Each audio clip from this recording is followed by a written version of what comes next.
தமிழகத்தில் பிளாஸ்டிக் தடைக்கு பிறகு சென்னை மக்களின் செயல்பாட்டில் ஏற்பட்டுள்ள மாற்றம் என்ன? சென்னை புத்துணர்வுடன் எழுவதற்கு காரணமானவர்களின் துயரம் என்ன என்பதை விவரிக்கிறது இந்த செய்தி தொகுப்பு. சென்னையில நாம பகல்ல போடக்கூடிய குப்பைகள் எல்லாமே இரவுல தான் அப்புறப்படுத்தப்படுது. அந்த வகையில பிளாஸ்டிக் தடைக்கு முன்பு சேகரிக்கப்பட்ட இந்த குப்பைகள்ல பிளாஸ்டிக் உடைய ஆதிக்கம் எந்த அளவுக்கு இருந்துச்சு, பிளாஸ்டிக் தடைக்கு பிறகு சேகரிக்கப்படும் குப்பைகள்ல பிளாஸ்டிக் உடைய ஆதிக்கம் எப்படி இருக்கு அப்படின்றத இரவு பொழுதுல துப்புரவு செய்யக்கூடிய துப்புரவு பணியாளர்கள் மூலமா நாம இன்னைக்கு அலச இருக்கிறோம். தலைநகர் சென்னையின் பகல் பொழுது எவ்வளவு இரைச்சலாக இருக்கிறதோ அதற்கு நேர்மாறாக இரவில் சாந்தமாக இருக்கும். அத்தி பூத்தார் போல் சாலைகளில் வாகனங்கள் இயங்கும். அமைதியான இரவுக்கு பிறகு அடுத்த நாளை துவங்கும் மக்களுக்கு தூய்மையான ஒரு சுற்றுப்புறத்தை அளிப்பது இரவு நேர துப்புரவு பணியாளர்கள்தான். பகல் நேரங்களில் பயன்படுத்தும் பொருட்களை வீசி சென்னையை குப்பை கூளங்களாக மாற்றுவதே மக்கள்தான்.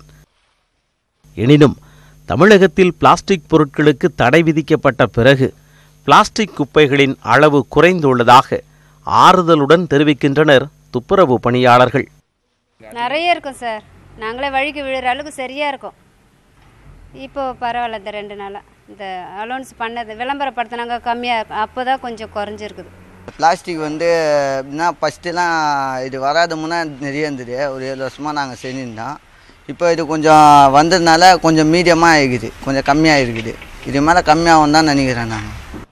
துப்புரவு பணியாளர்களின் வார்த்தை நம்மை ஆறுதலடைய செய்தாலும் அவர்களின் கண்ணீர் நம்மை சோகப்படுத்தத்தான் செய்கிறது.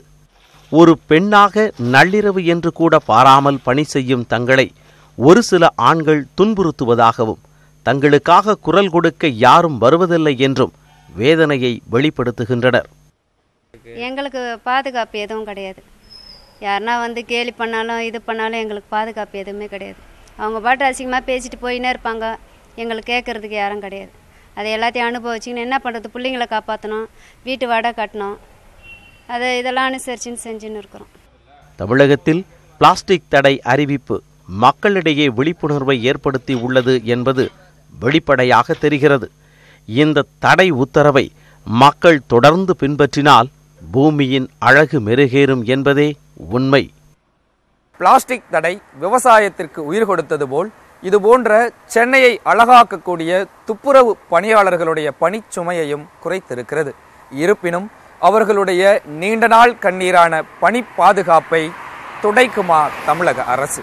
நியூஸ் 18 தமிழ்நாடு செய்திகளுக்காக ஒளிப்பதிவாளர் கார்த்திக் ரவியுடன் சடையாண்டி.